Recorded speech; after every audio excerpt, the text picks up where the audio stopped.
En México, cada día se reciben en promedio 61 denuncias por violencia sexual hacia niños, niñas y adolescentes. Sean todas las personas bienvenidas a este podcast Yo Te Cuido, en el que hablaremos acerca del abuso sexual infantil desde diferentes enfoques, especialmente el de la prevención. Bienvenidas y bienvenidos al segundo capítulo de nuestro podcast Yo Te Cuido. Somos Karen y Cata. Y el día de hoy queremos empezar el podcast con un dato súper importante para nosotros que estuvimos leyendo hace algunos días y que es de una asociación enfocada en el rescate de niños y niñas que fueron víctimas de algún tipo de agresión. Este organismo menciona que actualmente en el mundo hay 750,000 pedófilos que de manera simultánea o casi simultánea se encuentran compartiendo contenido sexual que tiene como protagonistas a niños y niñas o menores de edad, descargándolo también o incluso produciéndolo. Entonces, este dato es lo que va a detonar hoy nuestro podcast, en el que vamos a hablar acerca del perfil del agresor. ¿Cuál es el perfil de esa persona que podría estar ejerciendo violencia sexual contra niños, niñas y adolescentes, específicamente el abuso sexual infantil? Bueno, hola Cata. Hola. Sí, yo creo que justamente empezar a hablar de, primero, la diferencia entre pedofilia y pederastía, ¿no? La pedofilia, como su nombre lo dice, es una filia, o sea, muchos piensan, o sea, es una enfermedad, es una confusión muy común, es una enfermedad, es un trastorno, ¿qué es? Una condición, es un trastorno, ¿no? Es una filia como la zoofilia, como otras filias, otras parafilias, pero pues esta específicamente es de preocupación y específicamente para nosotros, pues más, ¿no? La pedofilia es un gusto por niños, niñas o adolescentes, ya entre ellas se va como dividiendo entre edades, si son bebés, si son niños un poquito más grandes, adolescentes, etcétera. Pero los pedófilos son los que tienen un gusto sexual, o sea, estamos hablando de una atracción sexual hacia niños, niñas o adolescentes, ¿no?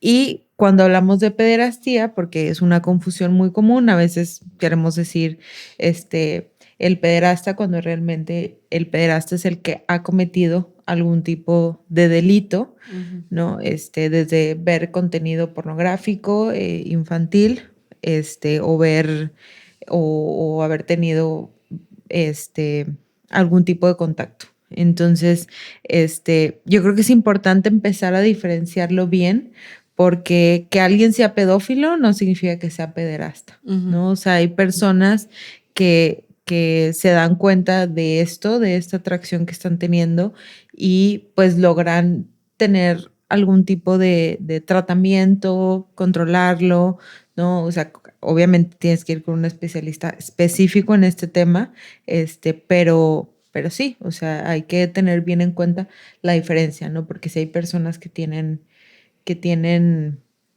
esta parte de sé que algo está mal en mí, ¿no? Sé que algo de lo que está pasando ahí no está bien, ¿no? A diferencia de pues esto que ha salido mucho de que si es una orientación, no es una orientación, ¿no? Ni es parte de la comunidad, ni nada de eso, ¿no? Porque también se ha ido confundiendo mucho, ¿no?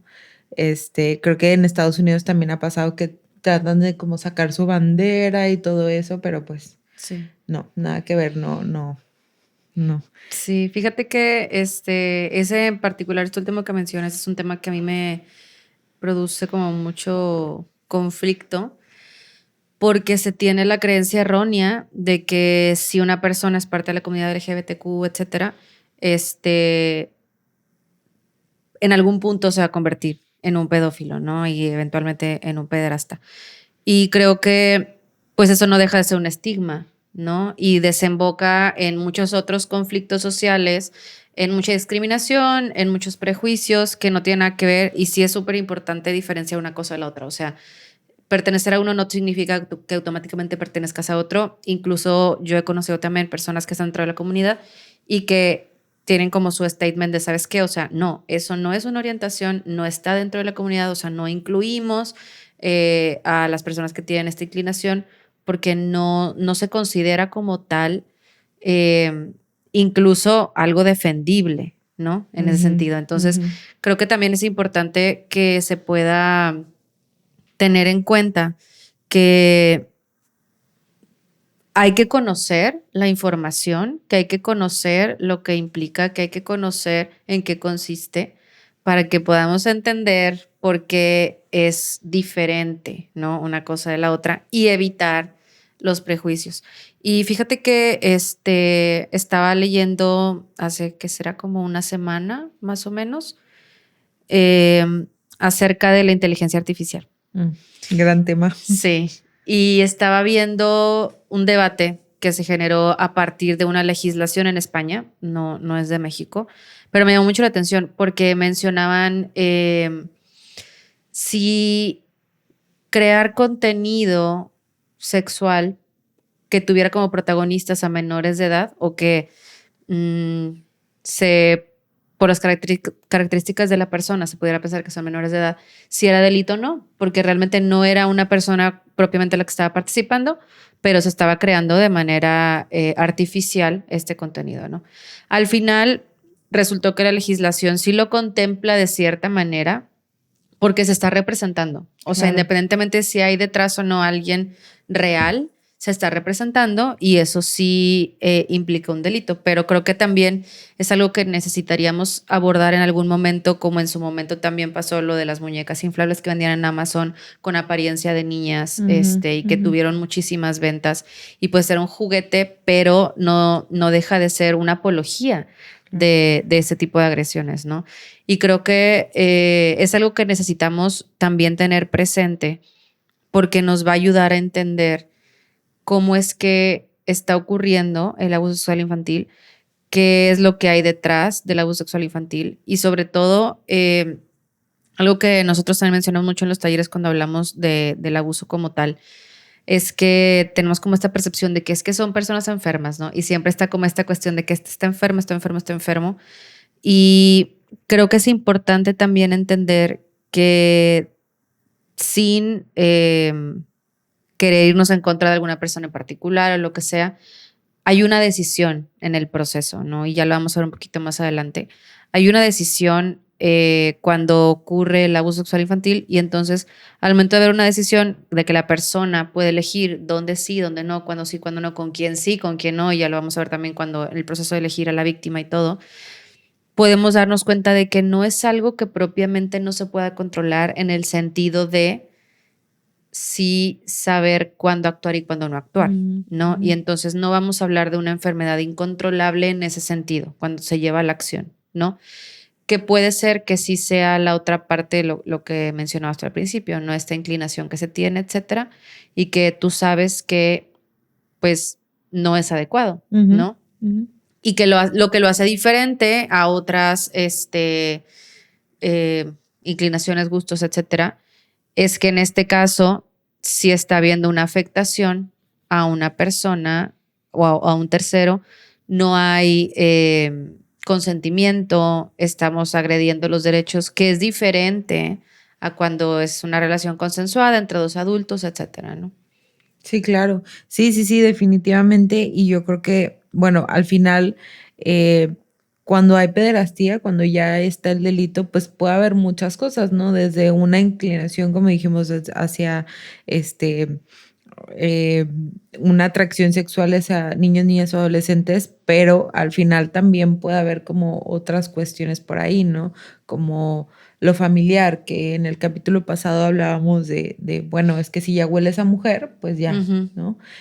Ya te toca. Entonces, puede haber otros factores culturales, igual hay personas que, por ejemplo, tendrán algún tipo de discapacidad intelectual y pues también por eso, pero justo, o sea, lo que dices, cuando tú estás consciente, o sea, al final tus capacidades mentales están bien, o sea, realmente está bien esta parte del raciocinio y aún así decides cometer este delito, pues bueno, ahí es donde sí hay un tema muy importante del que hablar, ¿no? Ujú. De qué está pasando por ahí, ¿no? Entonces, sí, como dices, es bien importante como aprender a diferenciar este tipo de situaciones para evitar el estigma al final Ujú. también, ¿no? Como dijiste al principio, la parte de la comunidad LGBT más con que luego lo relacionan mucho con la pedofilia, la pederastía, pues este estigma es muy fuerte, ¿no? El Ujú. hecho de pensar que por tener cierta orientación ya eso te hace automáticamente un abusador o una abusadora, pues es súper fuerte, ¿no? Entonces, el punto sí es informarnos y saber qué está pasando, ¿no? Ujú. Y es más, cuando hablamos de pederastía, que ya es el delito, por ejemplo, sabemos que la mayor cantidad de personas que cometen este delito, por ejemplo, están en la familia, Ujú. no son externas, no son personas de la calle que te la viste en un antro o algo Ujú. así, ¿no? O sea, el 70% de las personas son familia, Ujú. ¿no? Entonces, es importante también tener esto en cuenta, o sea, como lo que decíamos, ¿no? Dentro de lo cultural, que es la familia, que es que las costumbres, pues todo Ujú. eso va dentro de, ¿no? Sí. Sí, y eso es lo que lo hace diferente a algún otro tipo de abuso sexual, es el hecho de que en el abuso sexual infantil hay un proceso distinto y es menos probable que sea un desconocido.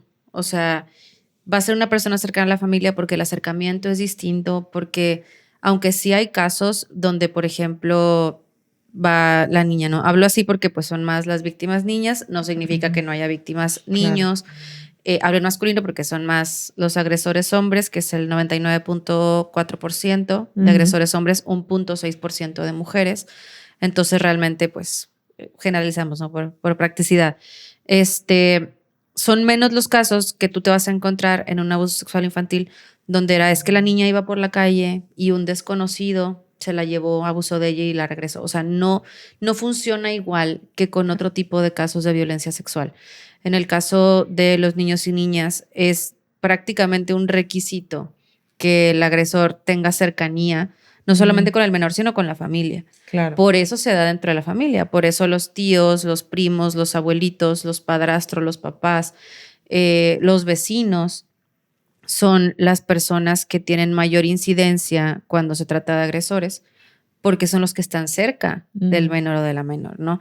Y sí. entonces esta confianza que se les da de, ¿sabes qué? Pues sí, es de la familia, puede entrar al cuarto de los niños, puede entrar al cuarto de las niñas, Ujú, lo puedo dejar en su casa, lo puedo dejar encargado con él, o se puede quedar en mi casa con el niño, eso o con la niña es lo que hace que haya mayor incidencia, ¿no? Que haya mayor posibilidad. Y lo que mencionábamos ahorita, o sea, desde el momento en el que el agresor sabe cuándo sí, cuándo no, y con quién sí, con quién no, ya estamos hablando de un proceso de claro. decisión. O sea, Sí. donde está eligiendo a su víctima, donde está eligiendo los momentos, donde está eligiendo cuándo avanzar al siguiente paso, Sí, donde está eligiendo en qué momentos, en qué familia, sí, en qué haciendo un lugar, plan. todo, todo. Ujú. Ujú. Sí, sí, sí. Sí, definitivamente. Y esta parte, fíjate que decías, ¿no? O sea, que ellos cómo manipulan Ujú. la situación al niño, niña o adolescente, pero incluso a la familia. Claro. A mí me llama mucho la atención porque ya hace un rato, nada más que no me acuerdo bien del nombre, vi una serie que está en Netflix, es una serie documental, y justo hablaba de eso, ¿no? De cómo alguien entró a la casa, o sea, y amigo de la familia, súper bien y todo.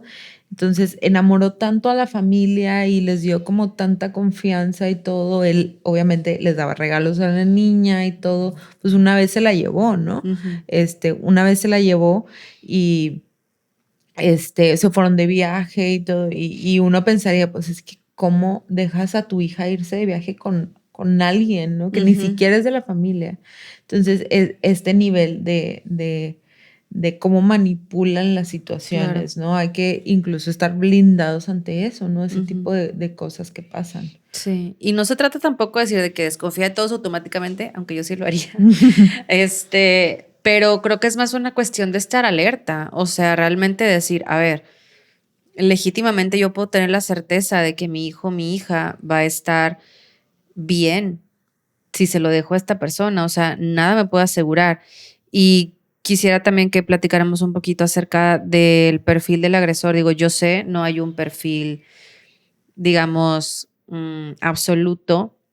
Y creo que eso es lo que lo hace todavía más riesgoso, que en el caso de un abuso sexual infantil, el perfil puede ser cualquiera. O sea, cualquier persona puede ser agresor. Hay algunas Claro. características que tienen en común, que hay mayor incidencia, de que, bueno, sí, el agresor es tal y tal y tal, ¿no? Pero realmente puede ser cualquier persona y eso es lo que lo hace todavía más difícil, o sea, porque Mm, realmente es como, yo no puedo decirte, voy a descartar de mi vida a todas las personas que son de esta manera, porque no hay forma, ¿no? ujú, Y de hecho, las características del perfil son muy comunes, o sea, realmente es un hombre de ujú, que mayor de 30 casi siempre, no siempre, ujú, pero casi siempre, en muchas ocasiones, profesionista, a veces con familia, incluso con un buen nombre a nivel ujú. social, querido por los vecinos, querido por la familia, pero eso es tan general que Claro. dices, o sea, podría ser cualquiera, porque no exime, por ejemplo, el hecho de que sea profesionista, no exime a los no profesionistas de ser agresores, sino simplemente que Claro. hay mayor incidencia de ciertos, ¿no?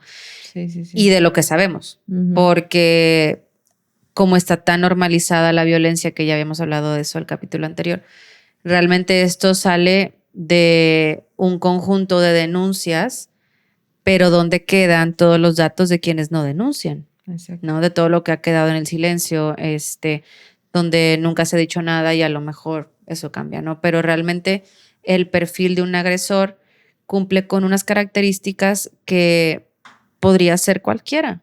Ujú, Y hemos visto también en las noticias, hay agresores que tienen 18 años, hay agresores que tienen 20, 25, 60, 70. Hace unos años, cuando empecé a estudiar mi maestría, este, estuve haciendo una investigación y aquí en México, en el caso de los embarazos adolescentes de niñas de 10 a 17 años, ¿no? Los papás de esos bebés tienen entre 17 y 70 años. ujú, O sea, estamos hablando de que una niña de 10 años puede estar embarazada de alguien de 70. Sí pasa.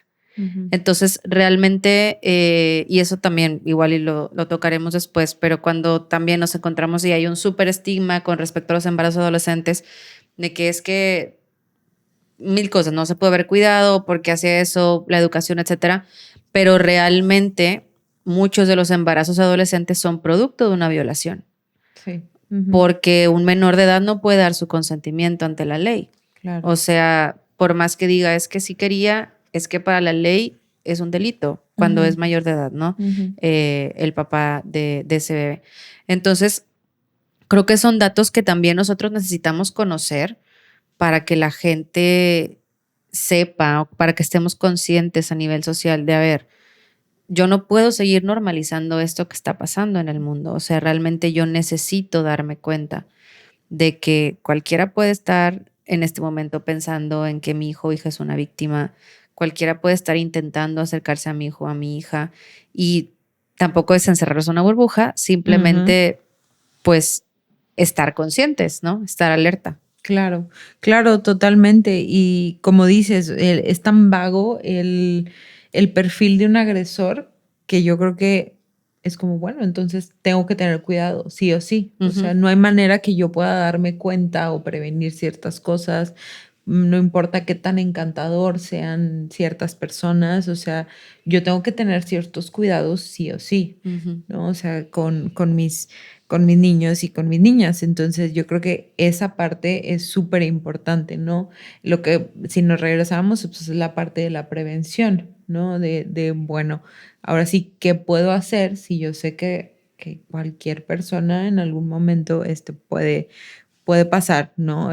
Obviamente lo que queremos es que nunca Ujú, suceda, o sea, obviamente no es como que, bueno, vamos a dejar de confiar en toda la gente, pero sí tener ciertas reglas, como lo que decíamos, el capítulo pasado, ¿no? De, bueno, quién te baña, quién te acompaña al baño, ¿no? O sea, esta parte es súper importante, ¿no? No cualquiera puede estar contigo en tu cuarto, solo, sola, o sea, pues este tipo de cosas, sino justo, o sea, se dan otra vez estos factores de riesgo que son bien, bien importantes de prevenir, ¿no?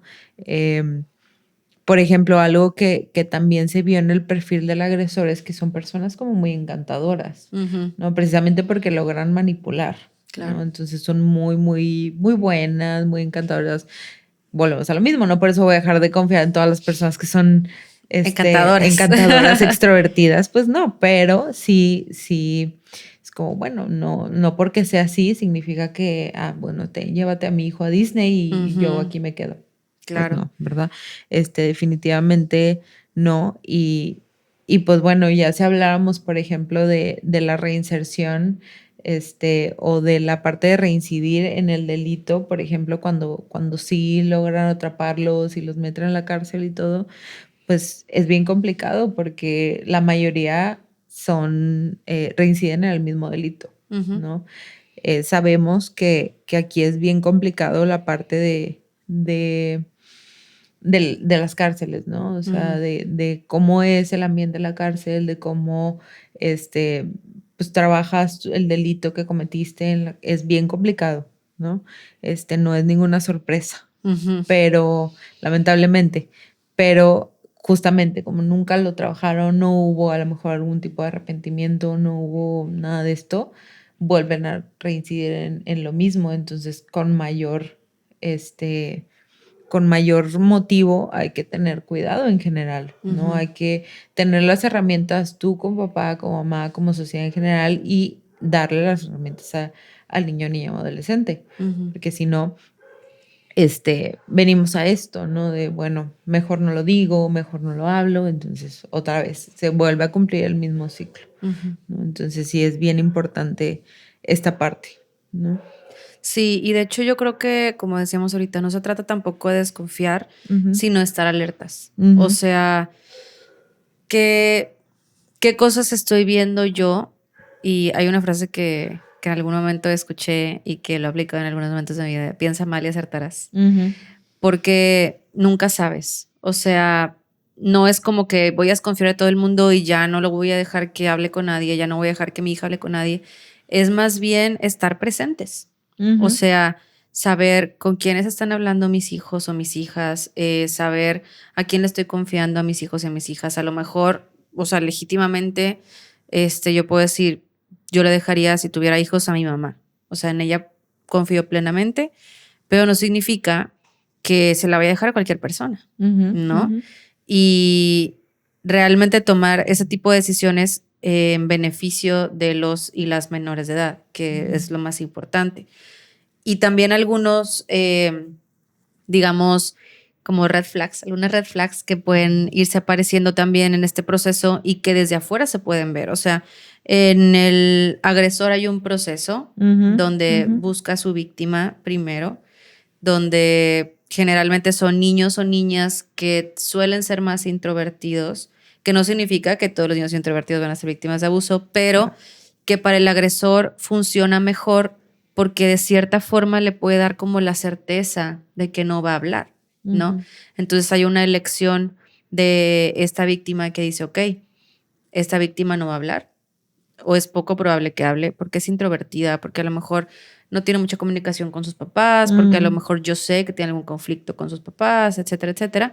Entonces optan, ¿no? Por este perfil en el que se busca garantizar de cierta manera el silencio, y ese es como el primer paso, ¿no?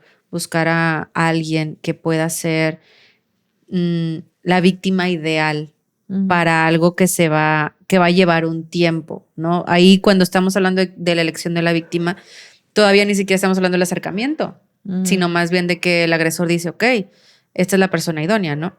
Y ya después empieza el acercamiento, ¿no? Un poquito más de confianza, de platicar, todavía sin entrar a ningún tipo de terreno sexual ni Claro. nada relacionado con violencia sexual, solamente acercarse más, ganarse la confianza del menor o de la menor, y a partir de ahí, ahora sí empezar con lo que sigue, ¿no? Ujú. Pero por eso mencionábamos que la mayoría de los agresores cuando se trata de violencia sexual hacia niños, niñas y adolescentes, son cercanos, porque necesitan esta posibilidad de acercarse. O sea, no es de que una ocasión y me voy, sino que es algo que de cierta forma, digamos, se trabaja, de poco a poco irse acercando, y sobre todo cuando son personas que están muy cercanas, el abuelito que a lo mejor viven con los abuelitos, o que el tío que vive cerquita, o que siempre los visita, o el primo mayor, o el vecino, pues hay mayor oportunidad, ¿no?, de realizar este tipo de acciones. Sí, claro. Sí, sí, sí. Y cuando hablamos, por ejemplo, de esto de las red flags, dentro de cuando van como manipulando, van como, bueno, yo soy el tío, o soy el primo bueno, y empiezan como con todo esto, con el niño adolescente, luego también empieza esto de los regalos, que es algo que decimos mucho en los talleres. O sea, también los papás y las mamás tienen que tener mucho control con eso de los regalos, ¿no? No todo, entendemos que hay tíos que la madrina, ¿no? Que es como que le regala a todo a la sobrina, a la hijada o al ahijado, pero pues mucho cuidado si el amigo llega con regalos o sea, cada que lo ve, o que le da dinero, o que le da demás cosas muy, muy grandes, o que solo le da a él, pero a los hermanos no, pues también hay que tener mucho cuidado con eso, ¿no? Que de repente lleguen con regalos inexplicables, ¿no? Porque muchas veces así empieza. Que ojo, lo que decimos siempre, no es generalizar en todo, pero sí es tener un control y un límite, ¿no? Entonces, sí, mucho se da esta parte de, bueno, comienzo a regalarle cositas, paletas, dulces, chocolates, justo para encantarlos y encantarlas al final. Ese es el punto. Y ahí es donde llega la parte peligrosa, porque después de eso,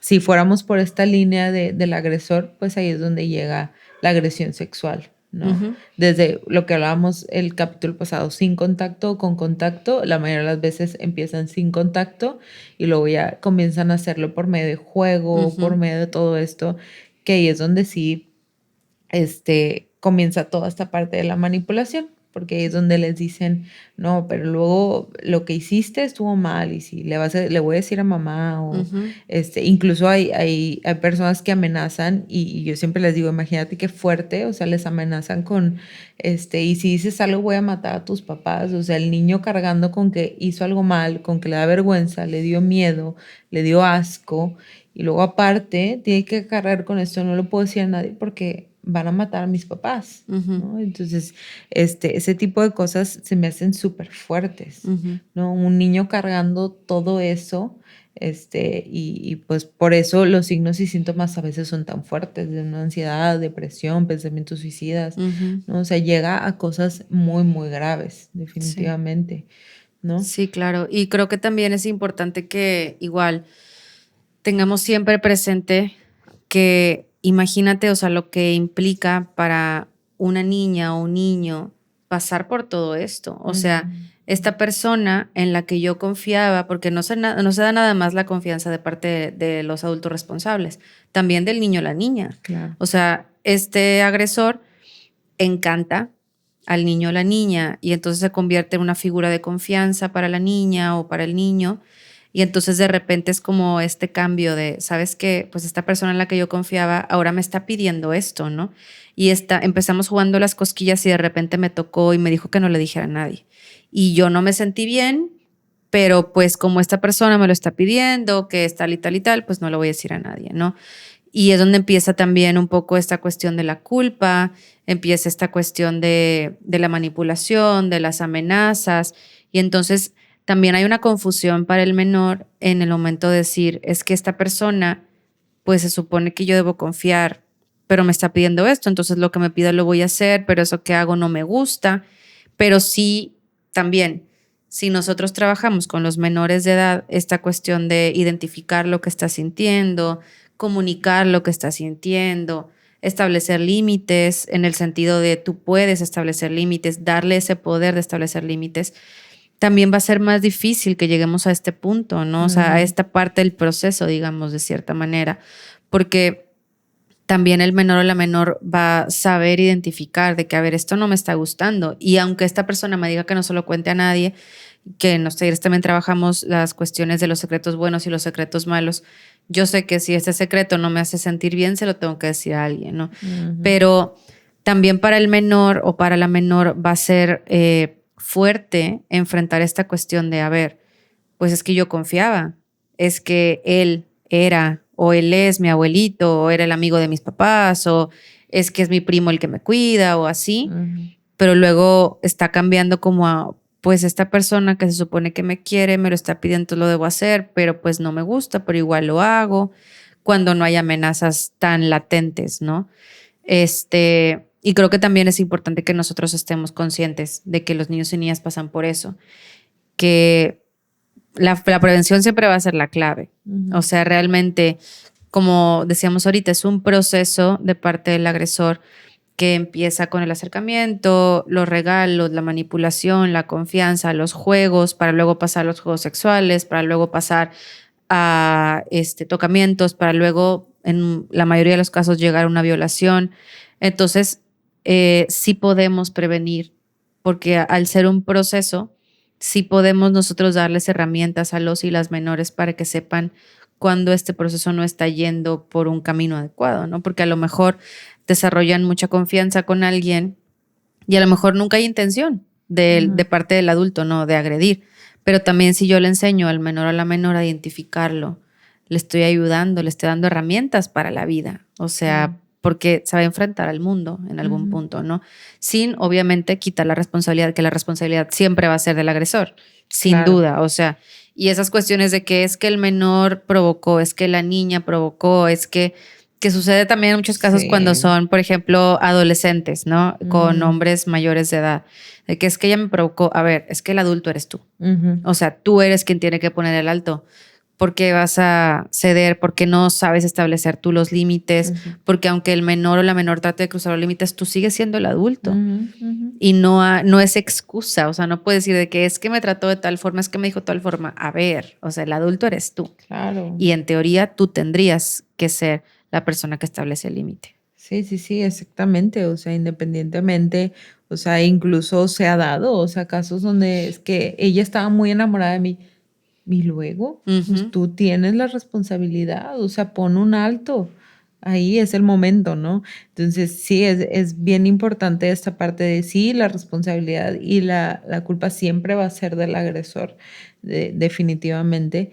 Este, y como dices, o sea, en cada parte, o sea, si vamos por partes, desde el principio podemos crear esta situación de prevención. O sea, ujú. siempre, siempre es que es el punto, pero pues lamentablemente, como decimos, por cuestiones, situaciones, a veces se llega a este punto, ¿no? Donde el niño ya vivió una situación así, el niño o la niña ya vivió una situación así y y pues bueno, ahora sí es, bueno, si estamos ya en esta parte, pues aprender o darles también este espacio de comunicación. Por ejemplo, los talleres también hablamos mucho de esto de las personas y los lugares seguros, ¿no? Ujú, O sea, que niños y niñas tengan este, esta persona con la que se sientan bien de platicar, a gusto, de llorar, de hablar y no les van a decir, no, no llores, o ujú, los van a regañar, ¿no? Sino que se sientan bien, ¿no? Y qué mejor que sea mamá y papá, ¿no? Sería lo ideal.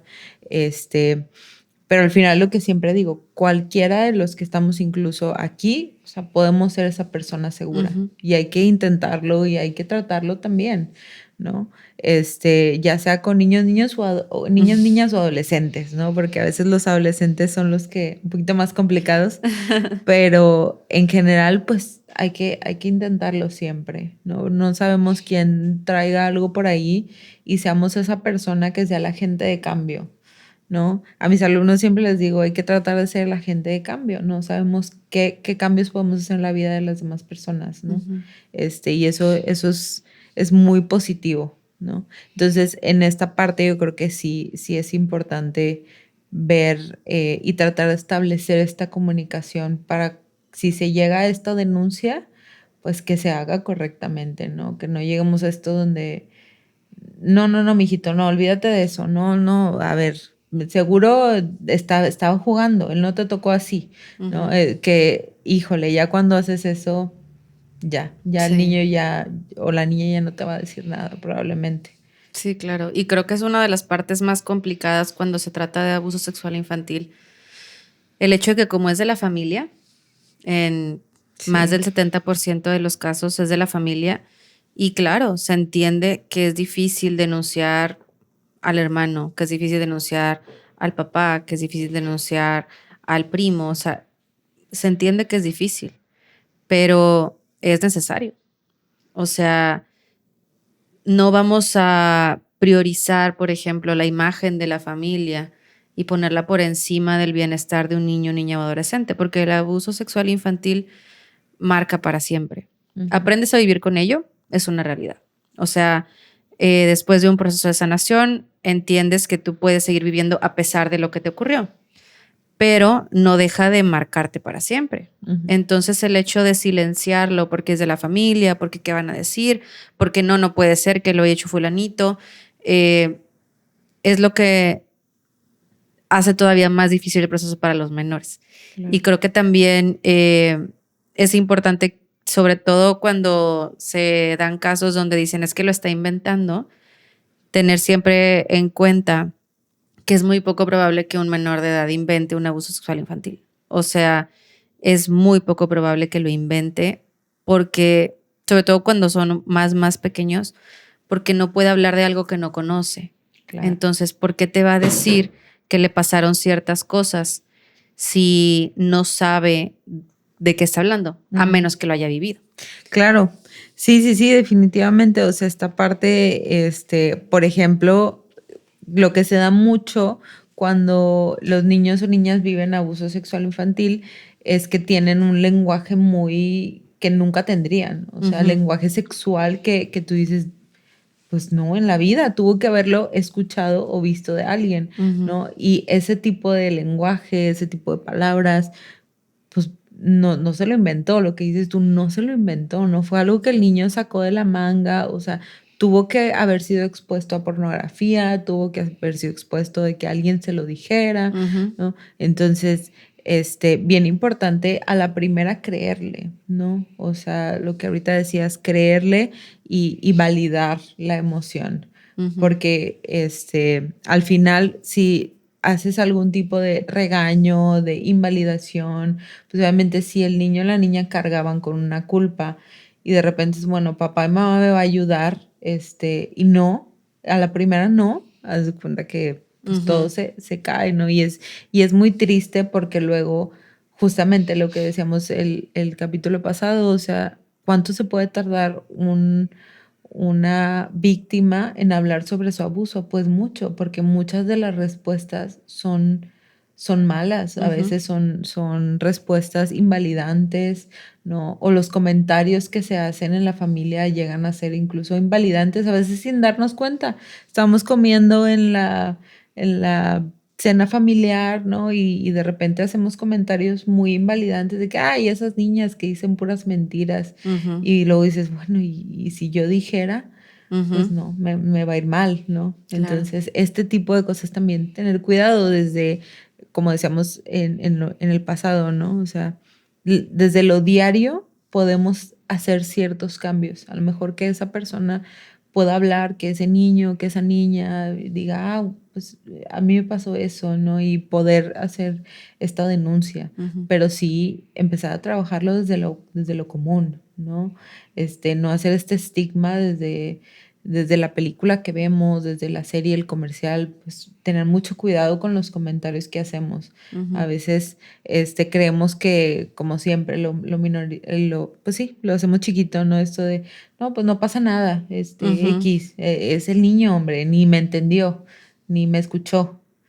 Y sí escuchan, Están en todo, aunque sí, digamos que no, sí escuchan. Sí, cuando sí, llegan es los chiquitos luego a impresionante. la escuela dicen cada maldición porque el Ujú. papá o la mamá dijo que no escuchaban. O crees que estás hablando en clave y al final preguntan todo y es como, Sí, ¿qué ¿cómo pasó? supiste? Ajá. Sí, Sí. la verdad sí.